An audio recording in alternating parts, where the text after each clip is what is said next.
Salut. Before I dive off into the forest and forget myself in the late autumn, I've got something bugging me. This might be a slightly unrewarding post, but let's see how it goes.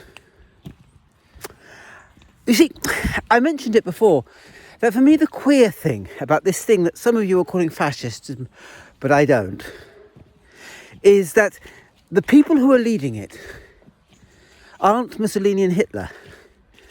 They're no good. I mean, they're the people who, 30, 40 years ago, you leave me in a bar, I would absolutely loathe them. They're the people you would look across and go, God, they're nasty bits of work. All the Farages of this world. I've known hundreds. And the Johnsons, 10 a penny. But I'll talk about that more in a minute. And so one is left a little bit baffled what it is about the internet that puts these turtles on the fences that we find them and fails to install hooks on the fences to kill them. What is it? And here, I want to go way back to when I was in Cambridge over 35 years ago, long time. And things like Johnson, as I said, were 10 a penny. There were so many of them, and they absolutely shocked me. And looking back on it, there were two things that shocked me. Now, I went to a very respectable, rather nice public school where we all worked hard and fundamentally behaved ourselves. And although the headmaster was right-wing, he was a really nice man. And I hadn't really ever come across the full screaming horror that the English public school system can produce. Cambridge was absolutely full of them. These are posh narcissists who've been spoon-fed everything and don't really accept failure. And what's more, they demand that nobody around them accepts failing them.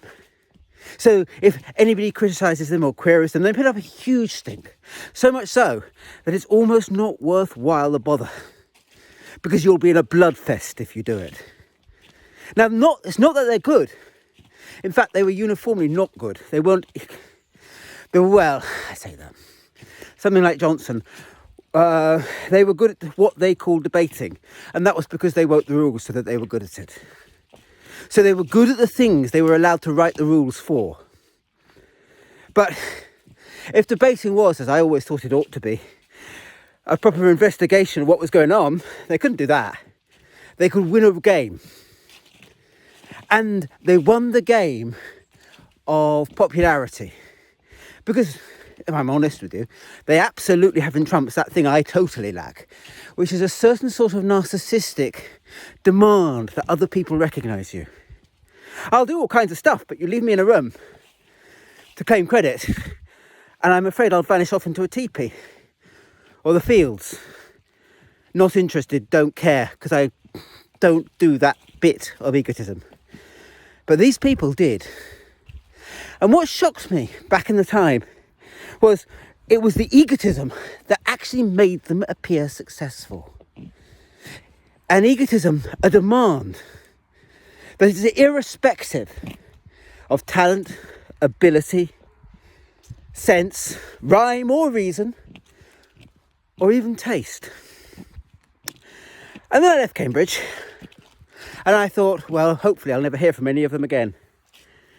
And I can still remember, like it was yesterday, I'd have been in my mid-20s, I think, when Shane, who's my wife's mother, waxed lyrical about that episode with Johnson in Have I Got News For You, saying he was dreadfully right-wing, but he was so innocent and so funny and so spontaneous. And she showed us a clip. And I shook with fear and then seethed with rage. That somehow, this ignoramus narcissist, the joke seemed to not just apply in Cambridge of my student days, but to other people too. Now, maybe it is just because I don't get it. Maybe I just see the utter scoundrel and it blinds me. Or maybe it's envy. But I have never understood it. Not watching television, it's not a thing I understand. But that ability to kind of impress without being impressive,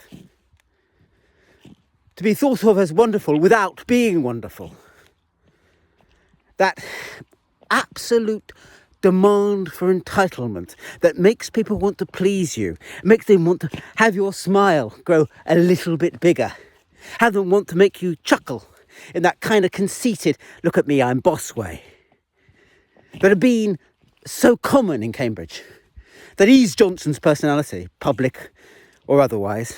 I think probably private it's much nastier, but never mind. I won't go there. I will get too angry.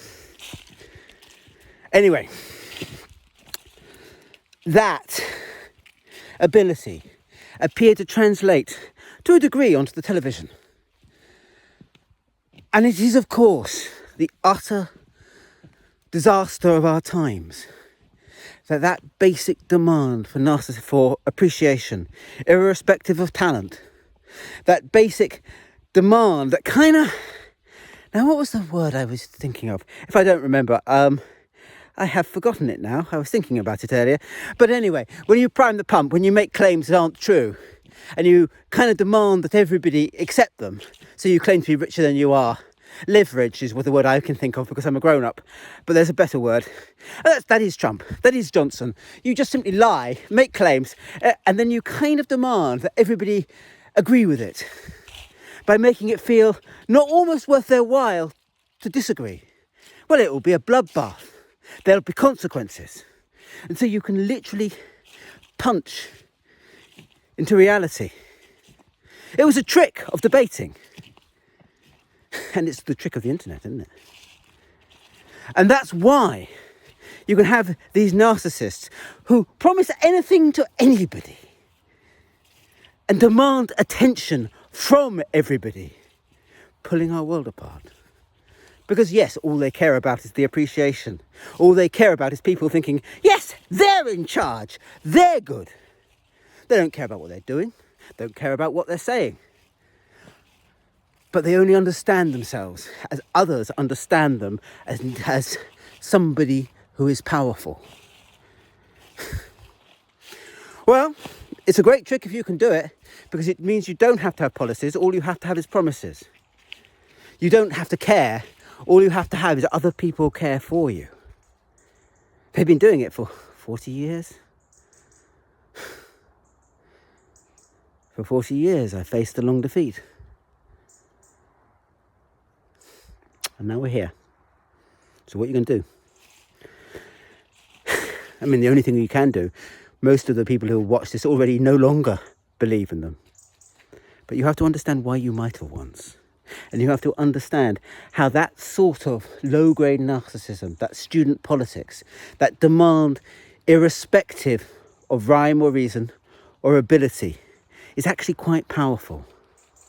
No, to somebody like me, it's not at all powerful. I spend my life crashing around woods like that. By the way, it's very cold here, in case you wondered what the coat was. But for whole sections of society, they've been caught up in that student politics, in that demand that you appreciate somebody who has no redeeming virtue. As I said, in that lies our redemption, because these people are not fascists. That's not the mechanic of fascism. And you better understand it, because you don't have to need to know your enemy.